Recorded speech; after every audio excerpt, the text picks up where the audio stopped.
Hi, I'm Elizabeth. And I'm Cindy. And we're here with another feeding frenzy for the Master Key system. We're in part 2, number 7. I'm so used to doing the other one when we called it day. All right, number 7. The value of the subconscious is enormous. It inspires us, it warns us, it furnishes us with names, facts, and scenes from the storehouse of memory. It directs our thoughts, tastes, and accomplishes tasks so intricate that no conscious mind, even if it had the power, has the capacity for. Wow. Makes me feel special. What way? That I have that powerhouse. It's like a mega computer. It is, isn't it? It's like awesome. You know, that's exactly what I thought of when you read that, was the database, you know, the memory, the hard drive, the databases that I work with every day that can access information just like that. There is absolutely no way to keep every bit of that information in our conscious mind at all times.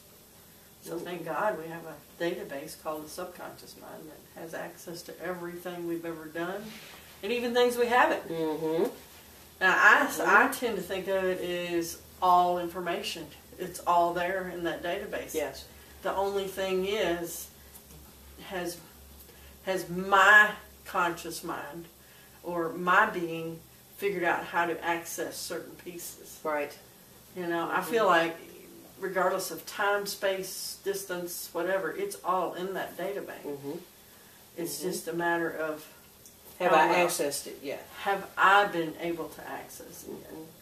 And I think the more I can train my mind to access more information, the more open-minded I am, then the more of that information I can access. Mm-hmm. But when I start putting limits on my mind, is I'm not going to go there. Then I you just cut off shut off access. that part of the memory bank. Mm-hmm. I've cut off that access because if I can't believe it's possible, then I'm just shutting out a whole part of my memory bank. Mm-hmm. That's pretty neat. That is neat. But it also gives us a lot of power, doesn't it? Yeah, it does. To know that it's sitting there. All I have to do is open a pathway to it, and then it becomes available. Right. The moment I open the pathway, right, then it becomes available to my conscious mind. I remember thinking about, quite a few things. I just can't wrap my mind around that. Mm-hmm. For my conscious mind, that's true. I couldn't wrap my mind around that. But I hadn't created that pathway yet either. Mm-hmm. And I know that's where my changing thoughts come in. Mm-hmm. As maybe something wasn't true for me 5 years ago becomes true for me today, then that's the difference between the pathway that I made in those 5 years that allows me to get to that information. Mm-hmm. It doesn't necessarily all of a sudden become there. I just created a pathway to there. I was watching the show, I think it's What the Bleep Do We Know? Mm-hmm. And they're talking about the brain and how it works and the neural pathways that are created when we think certain thoughts. And the more we think those certain thoughts, then the more pathways are built and the other ones are gone away. And so our beings are constantly changing to access different channels of information. Well, and I feel like that rings true for me because I think about the thoughts that we had when we were younger and the thoughts that we have now. And if we kept those same pathways, then we would have to go through every one of those steps again in order to get to the new conclusion. Does that make any sense? Yeah. Mm-hmm. So in order for me at this age to take for granted knowing how to drive that vehicle, if I hadn't gotten through all of the other pathways that said, or hadn't burned up all the unnecessary ones, then I'd have to go through all of the steps that I took in order to get to the knowledge of riding this car. So I'd have to go through all the steps I took when I first got on a tricycle, and then all the steps I took when I first moved up to a bicycle, and then the steps I took in order to get to the next thing. Do you see what I'm saying? And if I hadn't decided, okay, that's good, I don't need that any longer, I'd have to go through every one of those steps in order to connect these dots here again. Yep. Does that ring true for you? Yeah. I think we're just constantly building shortcuts, new shortcuts to make a direct connect instead of having to go through all the way we learn. I know at one point there was sort of a debate as to how to teach some of the programming stuff, because it was either, okay, I can teach them everything I've learned in the last 30 years, starting with how it used to be, and this is why we do this, because we could only do this and this, or we could just go straight to the end result and say, this is the way you do it, For me, it helps to know the why. Why am I doing it this way?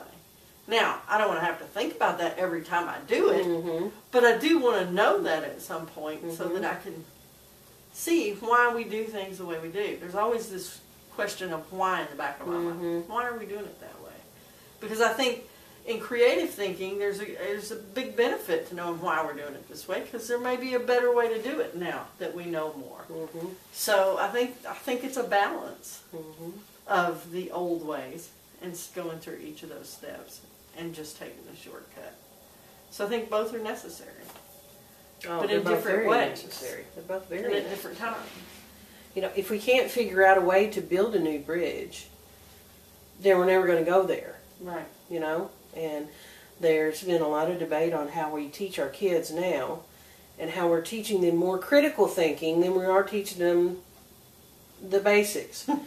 But basically, we've gotten to a point, especially with computers and everything else, that the basics, we've kind of left that behind. They're already taken care of. We're already here, like you said.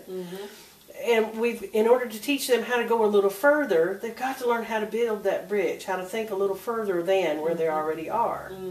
And for us, we grew up in an age where pen and paper were the standard, and they're just not anymore. Pencil and paper are no longer the standard.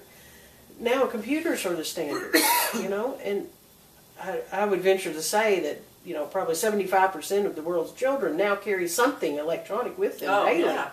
Yeah. That is their normal.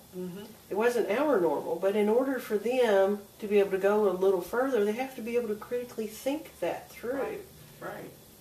Right. And if their norm was still pencil and paper, their brains may not get past the electronics in their old age.